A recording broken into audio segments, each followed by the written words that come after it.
Olá, sejam bem-vindos e bem-vindas a esse vídeo explicativo sobre os 9 perfis do Eneagrama, né? Eu, André Guimarães, terapeuta Eneagrama, e junto com Andréia Roma, sou coordenador do nosso livro Eneagrama para Pais, Mães e Filhos, quero trazer para você a perspectiva desses 9 perfis. Se você nunca viu os perfis, vai te ajudar a compreender um pouco sobre aquilo que os coautores falam ao longo da nossa obra e te ajudar a talvez até se descobrir também. Uma coisa que é muito importante é que, apesar da gente ter usado o termo tipos do Eneagrama na nossa literatura, porque foi convencionado esse termo por ser mais fácil, né, já que todos os coautores usavam isso, né, há bastante tempo nos seus ensinamentos, mas eu quero trazer para vocês que eu costumo utilizar isso mais na perspectiva de traços de personalidade. Porque eu entendo muito que todos nós temos um pouco desses 9 traços de personalidade do Eneagrama, e um deles é predominante, que é o que seria considerado como sendo esse nosso tipo.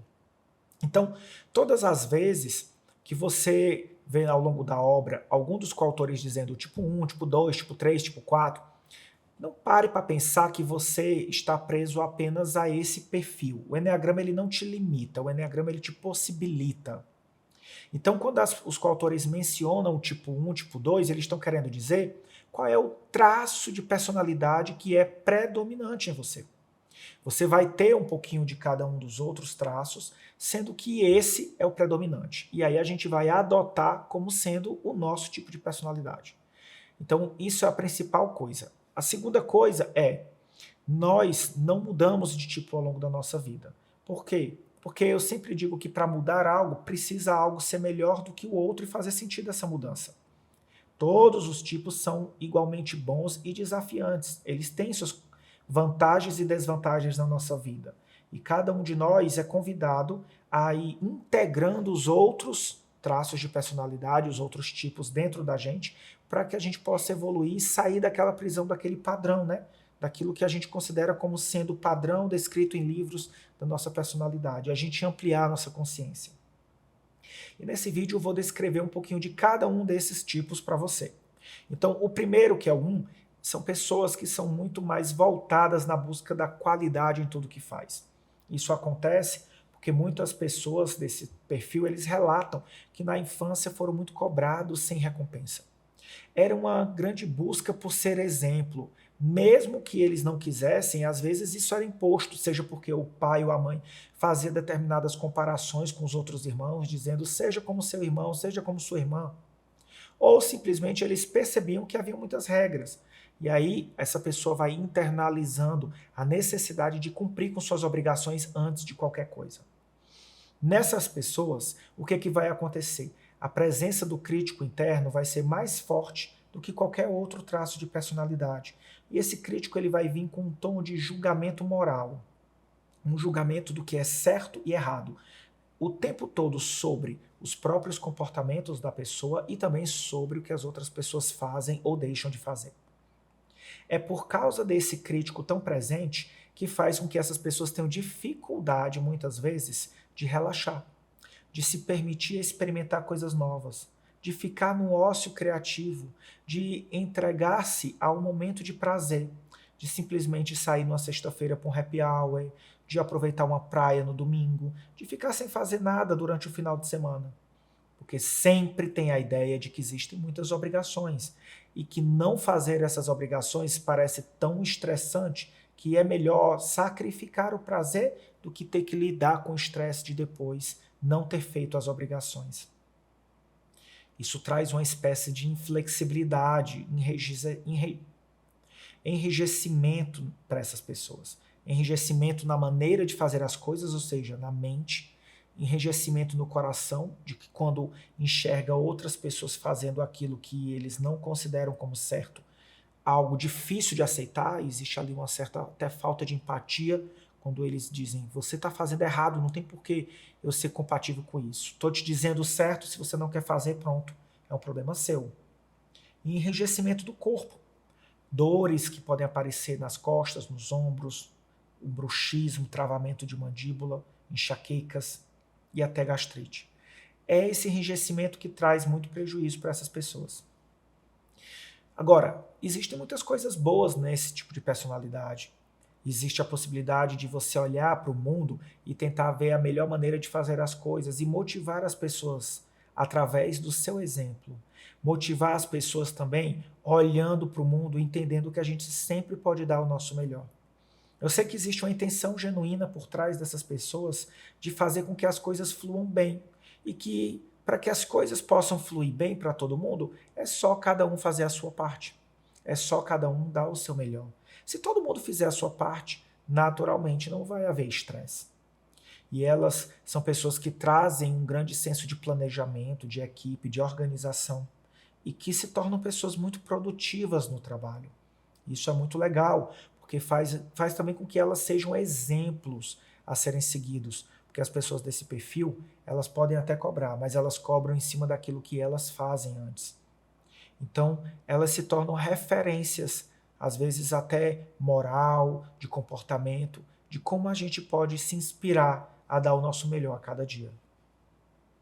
O caminho de crescimento você vai aprender ao longo do Eneagrama e ao longo das páginas que a gente vai ver, com várias dicas importantes que os coautores trouxeram. E por isso eu vou entrar no segundo tipo, o tipo de personalidade prestativa, o tipo 2 do Eneagrama, né, o traço 2, como eu costumo falar. São pessoas que, quando tem isso marcante na sua personalidade, acabam sendo muito doadoras. Seja porque na infância foram cuidadas pelas avós, pelo avô, sentiram que não precisavam ter sido cuidadas, mas viram que alguém foi tão generoso que elas se sentem até numa certa dívida de gratidão e procuram serem tão boas quanto aquelas pessoas que ajudaram. Ou simplesmente elas aprenderam desde cedo o valor da ajuda, porque às vezes a mãe estava muito sobrecarregada e elas cuidavam dos irmãos, a mãe às vezes pedia para que elas ajudassem. O que importa é que elas entenderam desde cedo a importância dessa ajuda, a importância de estarem fazendo pelo outro. E que quanto mais elas se doam, mais elas sentem vontade de ajudar, elas percebem como é maravilhoso ver o sorriso nos outros depois que elas ajudam.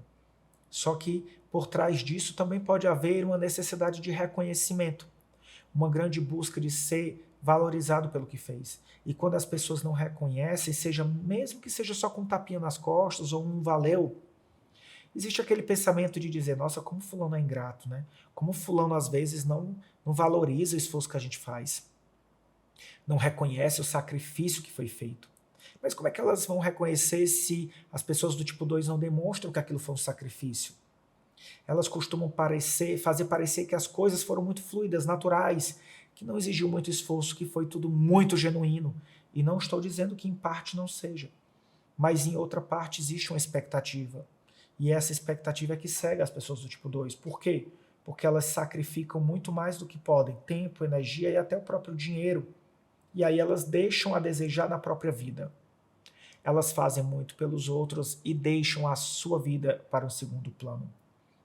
E elas percebem a dificuldade que é para elas em dizer não e de pedir ajuda. Porque o medo da rejeição é muito grande. E a questão de pedir ajuda é porque para elas já é difícil por natureza serem capazes de reconhecer essa necessidade, de reconhecer aquilo que elas de verdade estão precisando. Isso já é um mecanismo criado da personalidade para que elas consigam dar conta de ajudar tantas pessoas. E aí o preço que se paga é que as pessoas do tipo 2 podem viver uma vida inteira em função dos outros e às vezes se sentirem frustradas, perdidas, sem ter noção de qual é o meu propósito de vida, por que eu faço isso. A mãe que passou a vida inteira cuidando dos filhos, um belo dia os filhos vão embora para a faculdade, casam e ela entra em depressão. Por quê? Porque a vida dela inteira foi só fazer pelos filhos e agora os filhos querem seguir a própria vida e ela descobre que não tem vida. Ela descobre que nunca viveu nada para si, nada por si. Então, o grande caminho é você do traço 2 começar a se questionar se realmente vale a pena, se realmente é doação ou é sacrifício que você tem feito. É lógico que as características positivas dessa personalidade é o senso de generosidade, empatia, de escuta, a disponibilidade que essa pessoa tem de estar ali pelo outro. É muito raro no mundo de hoje a gente ver pessoas que têm esse coração tão bom, com essa vontade genuína de fazer o bem ao próximo. Mas é muito importante entender que isso só vai ser verdadeiro se você fizer o mesmo por você antes, inclusive, que os outros. Então, se você não é capaz de fazer por si, se você ainda não consegue dizer não, pelo medo das pessoas deixarem de te pedir, talvez isso não esteja ainda te fazendo bem. E existe ali um convite de você poder olhar mais para si, amar mais a si e evoluir na sua jornada de crescimento. E mais do que isso, a gente vai entender nas páginas que virão aqui na nossa obra. O traço 3, ou tipo 3, o Enneagrama, são pessoas muito competitivas, que desde cedo aprenderam que o seu lugar é no pódio, é no primeiro lugar do pódio. Se elas não se destacam em tudo que elas fazem, elas se sentem frustradas. Existe ali uma necessidade muito grande de provar o seu valor.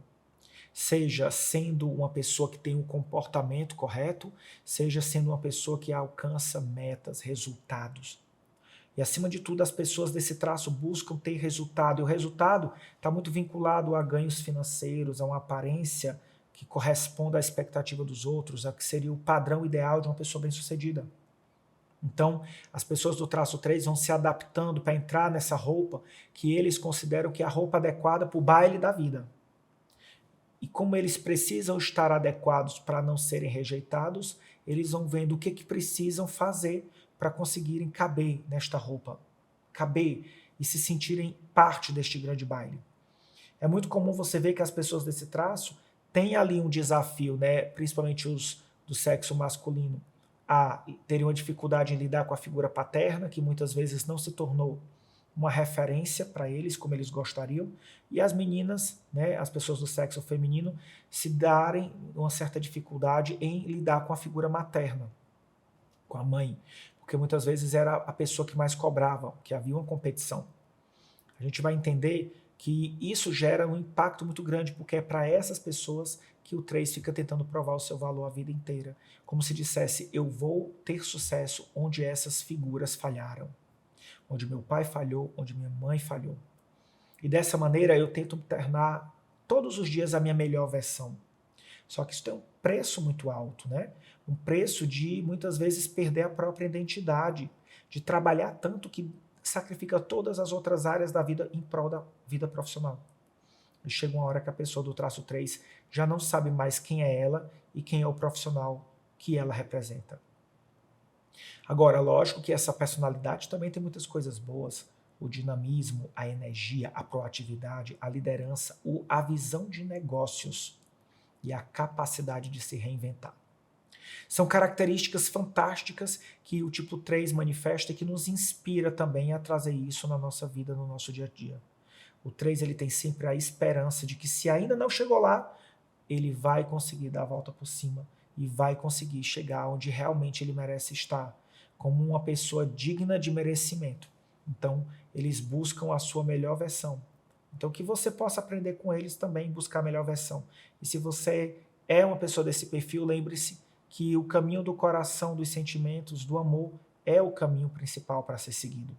E mais do que isso, você vai entender ao longo da narrativa dos autores que falam dessa personalidade, como eles conseguiram dar passos grandiosos na jornada deles de crescimento. Já pessoas do traço 4, tipo 4 do Enneagrama, eles têm uma grande necessidade de se sentirem diferentes, individuais, né? São pessoas que precisam garantir esse senso de eu sou único no mundo. As pessoas do traço 4, elas buscam constantemente valorizar esse lado especial que há dentro delas, e isso é manifestado através dos sentimentos.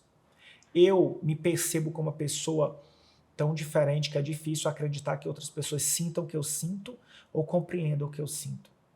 E isso traz para mim uma certa sensação de deslocamento, de inadequação. Até porque muitos 4 relatam que na infância já pensaram em algum momento que parecia que nem eram daquela família, como se tivessem sido adotados. Porque eles se sentem às vezes um peixinho fora d'água e aquilo não faz sentido para eles. Como é que eu me sinto parte dessas pessoas se elas são tão diferentes de mim? Ou por aquilo que elas valorizam, por gostos que elas têm, ou por maneiras de lidar com situações da vida. As pessoas do tipo 4, elas têm uma espécie de sensação de que falta-lhes algo, e aí eles entram na eterna coisa de serem buscadores e buscadoras de respostas, de anseios, daquilo que não foi revelado. Pessoas que têm uma profunda conexão com os sentimentos, com a intuição, eles são também muito conectados com a arte, e com a grande beleza do mundo. As pessoas do traço 4 podem ter um comportamento de se comparar, mas dificilmente eles vão se comparar entre eu sou assim ou o outro é assim, ou eu tenho isso e a outra pessoa tem isso. É muito mais uma comparação, que eu costumo dizer, filosófica.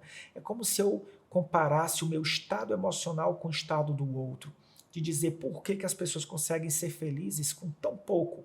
Eu, às vezes, tenho tanto e não sinto essa felicidade dentro de mim. Como é que meu irmão conseguiu encontrar uma mulher ou uma pessoa que fosse tão legal para ele e eu não consigo encontrar o mesmo para mim? Como é que as pessoas lá na escola dos meus filhos falam tão bem dos filhos, se relacionam tão bem com os filhos, eu tenho tanta dificuldade de me relacionar com os meus? Nossa, por que, que o casamento da minha amiga é tão tranquilo dela levar e o meu casamento é tão cheio de desafios? Será que existe algum problema comigo? E é essa pergunta que começa a fazer o 4 olhar para fora na busca de encontrar respostas. E esse movimento da comparação faz com que o 4 se desconecte de quem ele realmente é, fique preso no mundo interno e fique muitas vezes entrando em contato com uma certa melancolia, com uma dificuldade de acessar sentimentos positivos.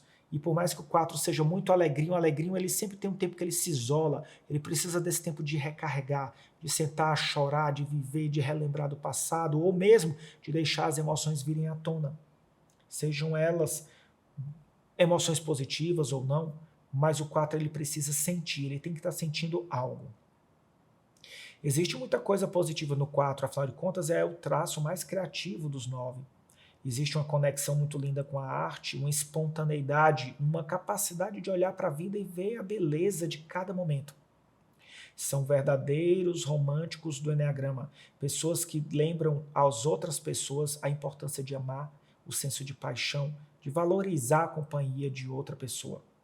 Os 4 nos ensinam qual é o significado de estar apaixonado, seja por outra pessoa, apaixonado pela vida, apaixonado por um sentido maior, por uma causa maior. E é exatamente essa busca pelo propósito que faz com que o 4 sempre faça aquilo com muito significado.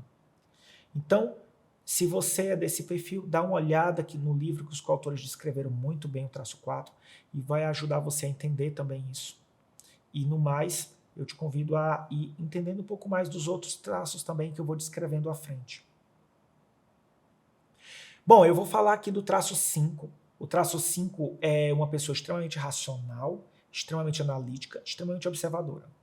Muitos relatam que tem uma certa sensação de um vazio. É porque existe ali um medo muito grande de se sentir invadidos, da sua privacidade ser roubada deles, seja porque tinham pais que eram muito controladores, invasivos, ou porque tinham que dividir o espaço com outras pessoas, né? Aquele filho que tinha que dividir o quarto com mais 2, 3 irmãos, aquilo parecia para ele um inferno, porque ele dizia, meu Deus, eu não tenho espaço para poder pensar, e muitas vezes eu preciso me refugiar na minha cabeça, porque não existe nenhum espaço para mim, para eu me sentir seguro, para ser quem eu sou, para pensar sobre o que eu quero pensar, para filosofar sobre o que eu quero filosofar. E isso gera para mim uma certa desconexão emocional, uma certa busca por um isolamento. Então não se estranhe, não se espante se você vê uma pessoa dos 5 dizer que consegue ficar muito bem só, que vive muito bem só. Porque realmente eles não têm esse apego, eles têm a valorização dessa privacidade como uma coisa muito importante, tão importante quanto a busca pelo conhecimento. Inclusive é algo que eles têm muita sede, sede de entender as coisas, sede de compreender, e adoram ficar numa posição de observador externo, inclusive às vezes da própria vida. Por isso que eles têm dificuldade de manifestar sentimentos, de falar sobre eles ou de sentir. Porque muitas vezes eles não estão ali, eles não estão sentindo aquilo, eles estão observando a vida passar, como se eles estivessem vendo um filme da própria vida. Isso até é uma certa estratégia de controle emocional que garante que os 5 mantenham, né, esse equilíbrio das emoções e não percam o controle, não percam as estribeiras. As pessoas do traço 5 valorizam muito a sabedoria e serem pessoas racionais.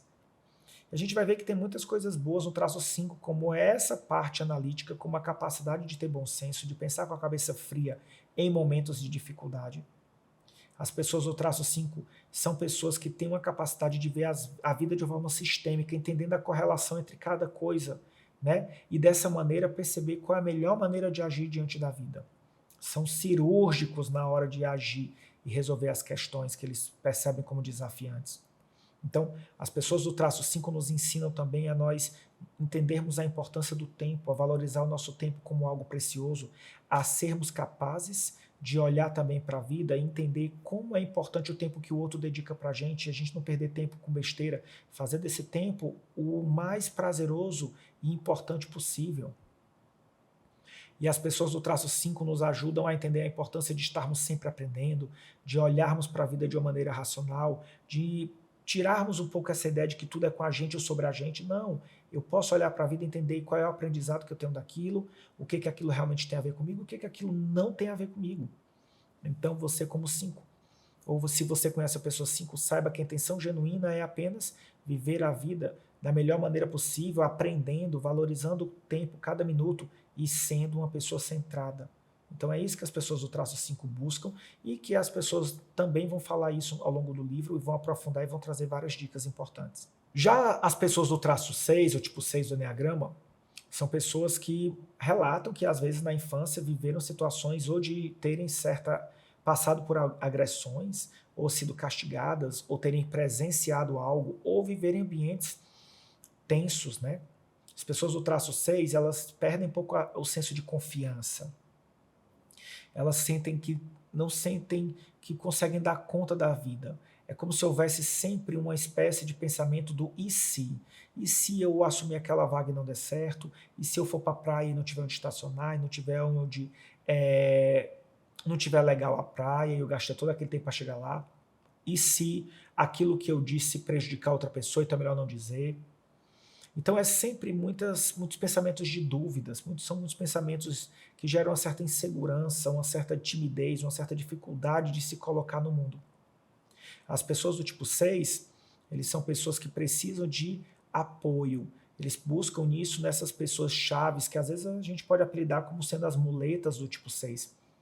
Pessoas que eles consideram de tamanha confiança que eles entregam, às vezes, a decisão na mão dessas pessoas. Vai, o que você acha? Como é que é? Sempre pedindo a validação, a opinião, para poder se sentir seguro para andar. A ansiedade é uma característica extremamente forte na pessoa do tipo 6. Assim como o medo. É algo que paralisa, é algo que esfria, é algo que congela. E a grande questão do 6 é porque ele quer evitar fazer as coisas de uma maneira que não seja como está descrito nas regras. Ele evita não cumprir com o seu dever. Por quê? Porque ele não quer passar por uma puxada de orelha, ele não quer ser exposto, ele não quer ser castigado. Então o grande medo do 6 é o castigo. Mas as pessoas do tipo 6 têm muitas características boas. São pessoas que têm um senso de família muito grande, um senso gregário de agregar pessoas, de trazer as pessoas para perto. São leais, amigos leais, fiéis. Pessoas que têm um senso de responsabilidade muito grande, que se você atribui algo para essa pessoa fazer, ela vai fazer. São pessoas proativas, né? Até por a questão da ansiedade, não fica esperando que as coisas deem certo, eles vão lá e fazem o que tem que fazer. São pessoas que também têm um grande senso de equipe. E quando trabalham, se sentem parte da equipe. Quando lideram, querem também se sentir parte, faz a equipe se sentir importante. Não gosta de liderar sendo uma pessoa que, eu sou o todo poderoso líder. Não, eu sou parte dessa equipe, juntos vamos chegar lá. Então, a pessoa do traço 6, ela traz vários benefícios também. E ela traz para a gente a possibilidade da gente acreditar. Porque o 6, ele apesar de ter o medo como uma característica forte, ele também vive um pouco dessa coragem, porque a coragem é mesmo diante do medo, seguir em frente. E ninguém é como o 6 para seguir em frente diante do medo. Então, no fundo, eles são pessoas corajosas. Eles só precisam ser capazes de dizer para si mesmos isso e acreditar. Então, a gente vai ver isso no livro e você pode acompanhar muito mais com o que o coautor vai dizer, né? Os coautores vão falar sobre isso. As pessoas do traço 7, elas são pessoas extremamente voltadas para o prazer, para uma vida hedonista. Elas fogem do sofrimento e da tristeza. Muitos relatam que tiveram a desconexão da figura da mãe muito cedo, desmame precoce. Esse desmame pode ter vindo do fato da mãe não ter amamentado mesmo a criança, como do fato da mãe às vezes estar muito ocupada e não dar atenção à criança e não brincar com ela como ela gostaria. Ou a mãe nem está presente mesmo. A mãe às vezes está batendo perna, trabalhando, fazendo algo, e a criança não sente que pode contar com a mãe para ser feliz. E aí a pessoa do tipo 7 passa a buscar sozinha o senso de felicidade, o senso de permissão para estar sempre alegre. E o 7 jamais aceita qualquer tristeza. As pessoas do traço 7, elas sempre têm uma boa desculpa para aquilo que incomoda elas. Então, sempre que tem uma tristeza, o pessoal 7 pensa, mas foi melhor assim, mas eu tive um aprendizado, na próxima vai dar certo. É um vai dar certo muito grande, como se eu não quisesse enxergar que naquele ponto eu falhei, ou que naquele ponto não aconteceu o que eu queria. E tá tudo bem, lidar com a frustração é muito desafiante para eles, assim como manter o foco e concluir as coisas, ficar numa mesma coisa até o fim. Eles querem fazer 10 mil coisas ao mesmo tempo, até porque eles dizem que têm uma habilidade muito grande de serem multitarefas e não querem e não querem correr o risco de ficarem entediados. É lógico que existe uma intenção positiva do 7, de serem pessoas extremamente que buscam a felicidade, o otimismo, que acreditam no melhor da humanidade, de si, dos outros, da vida. Pessoas que trazem uma leveza para os ambientes, um alto astral muito legal, pessoas que são boas para a gente viajar, para a gente conversar, para a gente papear, e acima de tudo, pessoas que têm uma sensação, transmitem para a gente uma luz muito bonita, uma aura de muita leveza, muita espontaneidade, né? Então, isso são coisas que o 7 nos traz, agrega na nossa vida. E mais do que isso, você vai ver nos capítulos também como pode melhorar, como pode ficar mais centrado, né? Como pode trazer mais equilíbrio para si mesmo. As pessoas do traço 8, elas são pessoas que tiveram que lutar pela sua sobrevivência desde cedo, passaram por situações de dificuldade, venceram na vida, ou pessoas que viveram num ambiente bom, mas que não sentiram nenhuma autoridade, nem de pai, nem de mãe, e elas se colocaram como essa autoridade. Elas se posicionaram como sendo a pessoa que ia cuidar, que ia tomar a frente de tudo. As pessoas do traço 8, por isso, acabam negando a própria vulnerabilidade. E elas entram mesmo no mecanismo de negação com muita facilidade. E quando as pessoas dizem, você está cansado? Não. Você quer comer? Não. Você quer isso? As pessoas do traço 8, não é que elas, assim como o 2, queiram agradar as pessoas. Elas negam porque elas querem provar para si e para os outros que são fortes, que dão conta daquilo que ninguém dá. A questão do traço 8 é entrar em contato com sua força interior, mas eles acabam presos na armadura de serem invulneráveis. E isso, na realidade, faz as pessoas do traço 8 sofrerem. Por quê? Porque elas acabam machucando as pessoas que amam, falam coisas duras, as pessoas deixam de interagir com elas. E outra coisa também, né? Elas podem, inclusive, ter prejuízos profissionais por causa da comunicação tão assertiva que se torna agressiva e que no mundo corporativo, às vezes, isso é mal visto. Elas, apesar de serem muito proativas, empreendedoras e terem muita liderança, elas estão sempre pensando naquela situação, quem está à frente, quem é, se essa pessoa tem poder e competência de estar, e se não está, como é que eu posso fazer para que eu chegue lá e para que eu garanta que essa competência realmente vai ser algo efetivo. Elas têm um senso de justiça muito grande, de generosidade. Uma coisa maravilhosa é a liderança, a tomada de decisão, o poder de colocar a sua decisão e de fazer as pessoas acreditarem e seguirem ela. As pessoas do traço 8 têm muita generosidade. E aí a gente vai ver que no traço 8, os coautores descreveram lá no tipo 8 muito disso, e também falaram sobre várias outras questões que não estão aqui, mas que você vai ver lá. Então vamos nessa em relação ao livro. E, por último, e não menos importante, o traço 9. As pessoas pacifistas do Eneagrama. As pessoas que desde cedo aprenderam que não devem lidar com conflitos, ou porque viviam em casas tumultuadas onde todo mundo tinha opinião, ou porque viviam tão bem que cresceram e não conseguiram lidar com conflitos. E é eles que fazem essa personalidade se manter. Isso acontece por quê? Porque eles entram em contato com tudo aquilo que incomoda e anestesiam aquilo.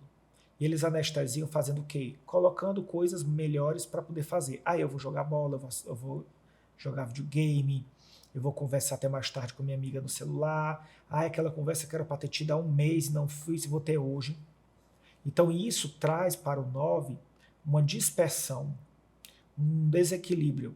E o 9, por si só, ele evita esses conflitos e faz com que isso também desequilibre outras questões internas. E a gente vai perceber que o 9 começa a desenvolver uma certa preguiça de ser ele mesmo, ela mesma, preguiça de acreditar nos sonhos, na sua fantasia, né, de tornar essa fantasia algo concreto. Eles têm a preguiça de estarem presentes, de falarem nas redes sociais. Eles têm a preguiça porque eles acham que ninguém vai se importar com aquilo que eles falam, com aquilo que eles dizem, com aquilo que eles são. Então é muito importante você olhar para esse 9 com um olhar genuíno, com um olhar empático, e dessa maneira incentivar essa pessoa a sair dessa inércia. E a gente vai perceber que quando o 9 sai dessa inércia, ele se torna uma pessoa diplomática, uma pessoa elegante, uma pessoa tranquila, uma pessoa pacífica, uma pessoa que tem uma grande capacidade de liderar, uma grande capacidade de ser honesto, uma grande capacidade de ser realmente quem nasceu para ser. E aí a gente vê a ação certa como sendo a virtude do coração do 9 de ser quem é para ser. Então a gente viu aí os 9 traços. Eu queria também pedir a pessoa, né, que está assistindo aqui para aprofundar isso nos livros, para dar uma olhada no que os coautores escreveram e dessa maneira entender um pouco mais sobre como é o traço 9 do Enneagrama. E aí você já vai ficar por dentro. Depois eu vou botar outro QR Code que vai te ajudar mais, mas o importante é você ter clareza desses 9 e identificar como é que você se enxerga hoje. Não só hoje, mas antes. Se foi antes de você ter vivido algum momento significativo na sua vida, né? Às vezes a gente vive um momento muito significativo na nossa vida e a gente começa a olhar para a vida de uma maneira diferente. Então, se você quer se descobrir, olha para a sua vida antes de qualquer evento significativo, como era você na versão raiz. E aí esse vídeo vai ser muito útil para te trazer clareza, talvez até de qual é o teu traço predominante na personalidade. Eu espero que vocês tenham gostado e a gente vai seguindo na nossa leitura, porque tem muita coisa legal para vocês aprenderem aqui, para você, leitor, estar comigo e conseguir aproveitar ao máximo esse livro que a gente fez com muito carinho para você.